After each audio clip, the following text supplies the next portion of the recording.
Hey guys, this is OddOneGaming. This is going to be another Raid Shadow Legends video. So we're starting this video today on the free-to-play account with this screen because I just did my clan boss key on Brutal trying to see, you know what, how much does Anax bring to the table without having masters? Like, he does not have full masteries. He does not have any masteries right now.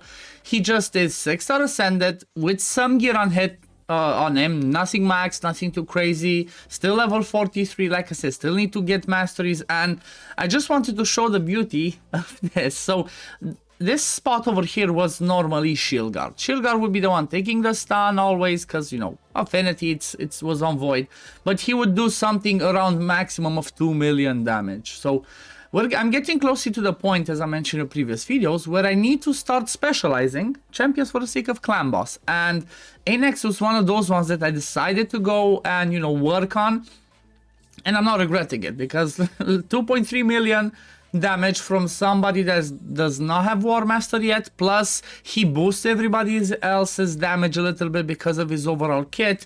This is something pretty good, you know. Like, I'm talking Brutal, there's still lots to work on this. Like, obviously what I'm missing in this team, unless I get an unkillable champion, I'm missing an ally protection. So I'm missing an ally protection. Maybe somebody also brings another backup decrease attack, because right now Tumblr's the only one that does increase attack. He's the decrease attack, and he's not 100% reliable. It can work because, like, for example, for Brutal, I have it up almost all the time because Lysandra keeps us moving with her speed lead, with her increased speed. But, you know, this is a short-term plan. The plan for the future is trying to get more and more out of it. And if we are talking about, you know, doing a clan boss team for the sake of doing a killable one, it's usually you want to cover certain points, you know, certain mechanics, certain buffs, certain debuffs. So for the sake of the killable comp, the best buffs that you can bring in there is an ally protection. So an example of somebody that's really good that I know, YST, and honestly I forgot who else, but I know there's at least 2 or 3 other content creators that are part of this challenge. They have Toragi, and he's really good for that. Reason for it is ally protection.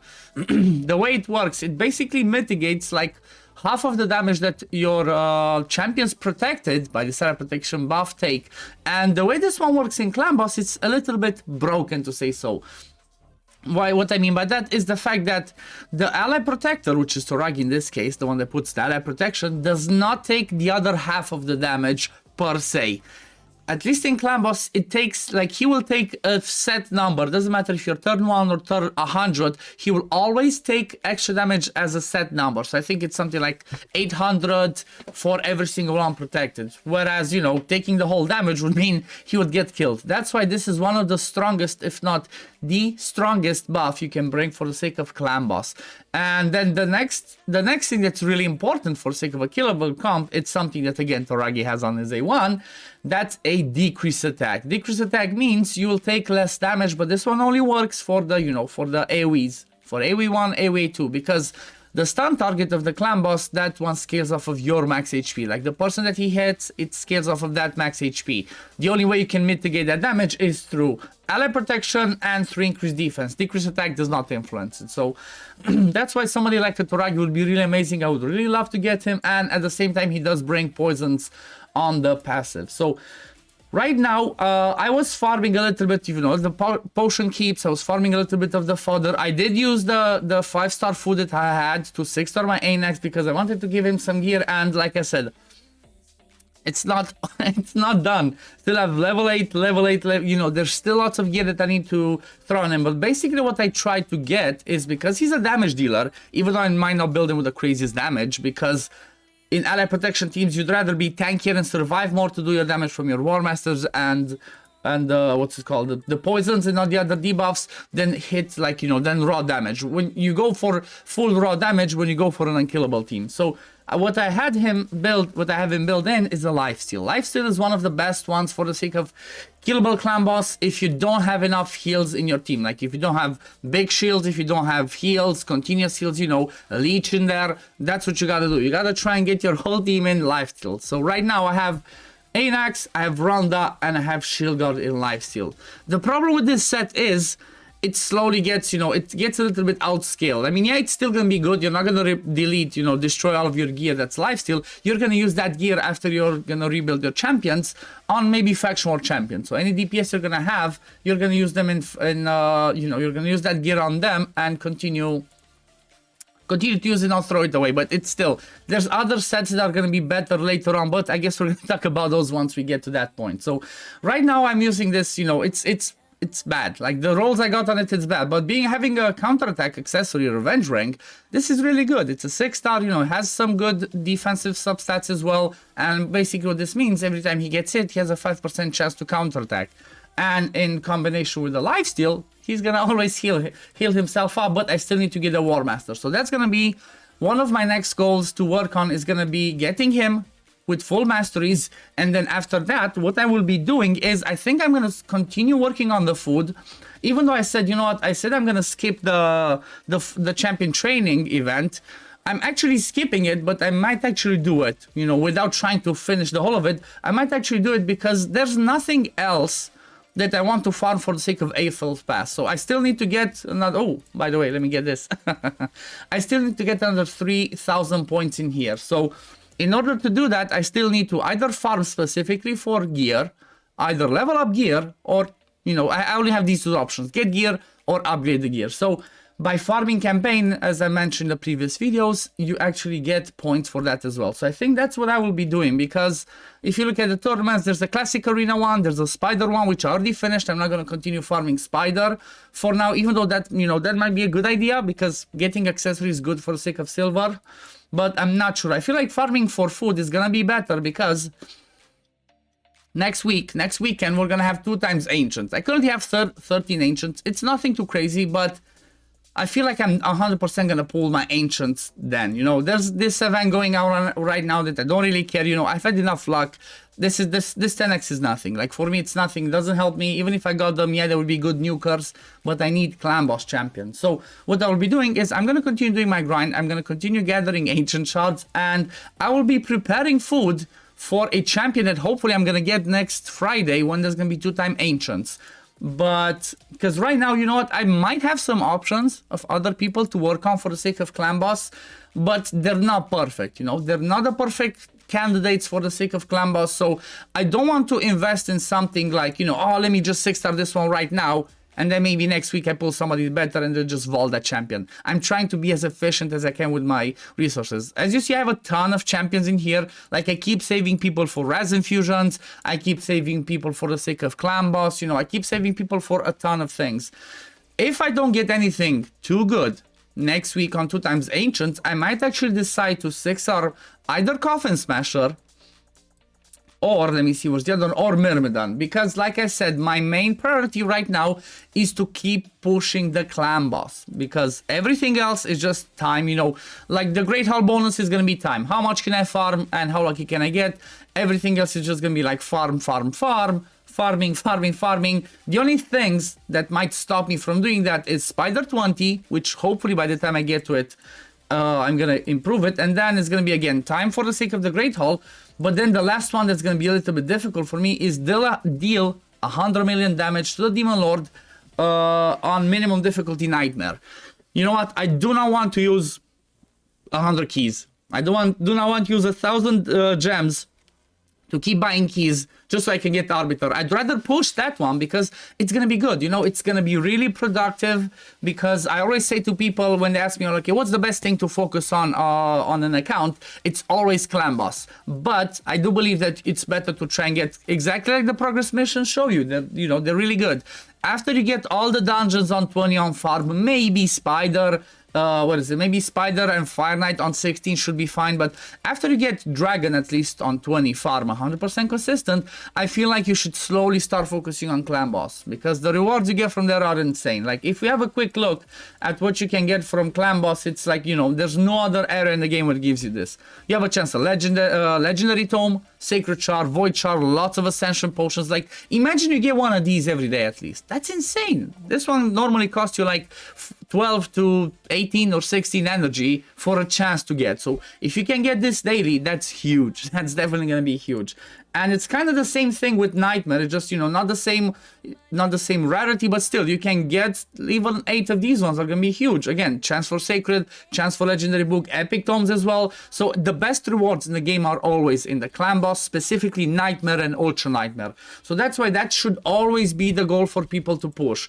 Not Hydra, not Hard Doom Tower, not all the faction wars. Do a little bit of all of those on the side, but your main focus should be Dungeons to 20 or at least Dragon, and then Clan Boss. And that's exactly what I'm doing right now myself. And while you're doing that as well, never forget about the progress mission, guys. These are huge. These are huge. These are amazing. And I don't know, what do you think? Do you guys agree with me? Leave it in the comments below. Do you guys agree that this was a good call for me to push the progress mission so high? Because look at this. I'm basically getting on my way to Arbiter. Like I mentioned, I'm hoping that in the next month, if everything, you know, if everything falls right, if I have the time to keep grinding, I'm hoping the next month to have Arbiter. Well, after I get Arbiter, guess what's going to happen? My dungeon teams are going to be so much easier because she brings a ton. Like AoE increase attack, huge turn meter boost, heal if the people are on the 50% HP, AoE revive with turn meter boost, an extra turn if she revives, buff removal, weaken. Like she's just a unit, and obviously the amazing arena lead. But yeah, I feel like this is definitely a good choice for me. While I'm doing that, like I said, working on Clan Boss. I'm working on Clan Boss and trying to find the right option, trying to find the best champions, because right now I cannot see anybody on my account that screams like, yes, I'm a Clan Boss champion, I'm gonna stay there forever. Even OddOneGaming might be somebody that I'm gonna use. If I'm gonna get to the point where I'm going to build a speed tune team, I will need the block debuffs to make it affinity friendly as well, and OddOneGaming brings that on the A3, plus the baby increased defense. But the reason I'm not going too crazy on him is I might pull a Mark. So if I pull a Mark is better because she has the same skill as OddOneGaming has on this one, but her increased defense is the big version. So it's same thing, 3 turns cooldown, 1 turn for the block debuffs, 2 turns for increased defense, but it's the big version that makes a huge difference. What he does provide is also a shield, which, you know, can be useful. So it's just a waiting game now. You know, I do have the champions. I have amazing champions, Tombler, Lissandra, you know, the Ronda that we all got, Anax. So I have good champions for the sake Coldheart, sorry, all the good champions for sake of dungeons, but they're not the best in Clan Boss. They make do, you know, they have War Master, they have Giant Slayers, they're gonna bring the damage, but they're not the best when it comes to specifically working on that one, you know. So that's why I did not that's why, like, I'm not saying like, oh, I'm good for Clan Boss, because I'm not. You know, I'm slowly getting to the point where I'm starting to specialize my champions for areas of the game. After you get to the point where you have a 5-core, you know, 5-man team as a core that helps you with campaign farming early on, which is really important because you always need to work on food, and then dungeons. So after you get those two, then you can start slowly working on Clan Boss, maybe a little bit on arena and all the other stuff. It's, you know, it's a lot to do, but it's fun. It's definitely fun. One thing that I will be trying to do today is I'm gonna try to see if I can finally beat this Griffin on floor, what is it? I think it's 90, yeah, floor 90. So I might have to RNG it a bit. I might have to try some tactics like my colleagues have, they look at this, 3-man teams, 3-man teams. So yeah, I might have to do something like this. But the thing is, like, you know, they have the ones that I see mostly here. Do you notice the pattern? They're mostly magic. So because my best are not magic, I've heard that's magic affinity, and that's about it. I have to try and work around, and honestly I have to try and RNG it, because last time I beat the Griffin was with Ronda, was one-on-one with the Griffin at the end, and after she died, the Griffin died from the Brimstone. Before it was a bit annoying because Brimstone was bugged and that tactic didn't work as the Griffin threw the Brimstone back at me. So I'm just gonna keep having to try it like this, or maybe even drop Tomb Lord, I don't know. I'm just gonna RNG it and try to pass it because I want to collect, you know, I want to get the other rewards from here. More gems, more energy. I definitely want to try and beat it. This Void Shard would be huge, the Epic Bow would be huge, and the Void Shard at the end. But I think this one over here is the Nether Spider, and I feel like that's where I'm gonna get stuck again. And for the sake of the next Magma Dragon, I definitely have a choice, because I can either use Jizzo, that I saved, for his provoke on this one, or I can use Master Butcher, which I feel like Master Butcher should be one of the ones I should get to 5-star, and maybe, I forgot to book him, I should have booked him. But on the next rotation for Baumol, I have to be prepared for it, because Baumol is one of the most annoying and the hardest one to actually beat because of those dread bombs, the damage that he does. And if you don't have a Vogos, which is usually the easiest one, the budget version is Master Butcher because of these ones. When attacked, heals all allies equal to the amount of damage taken. Does not work against bosses. Does not work against Bommel himself. When he hits you, you're not gonna heal. But when a Dread Bomb explodes, you're basically healing everybody for the full amount, if obviously if you have enough HP to take the damage. And basically you only have to worry about the boss himself and one of those bombs, because this one's on a cooldown, so it only works for one of the Dread Bombs, but that's still helpful, that's still huge. And he also brings a passive revive for someone when he gets killed. So he's definitely a unit. He's one of my favorite rares in the game, Master Butcher. He's amazing. He can be used even for Hydra. So even if I invest in him right now, he's not going to go to waste. Later on, when I'm going to try to work on Hydra, Master Butcher is going to be the one that can bring me provoke. Look at this, 2-turn provoke on a 4-turn cooldown, and on the A1 he has another provoke. So yeah, I feel like preparing food for another 6-star for Clan Boss is going to be one of the ways to do it. And just 5-starring Master Butcher for the sake of his utility for Doom Tower. Because after the Clan Boss, as I mentioned, that has the best rewards in the game, the Doom Tower is the next best thing that gives you a ton of rewards. Because again, as I showed, it gives you energy, it gives you gems, it gives you books, it gives you shards and all the good stuff. But yeah, this is going to be it for the video today, guys. I hope you do enjoy this as much as I am enjoying it still.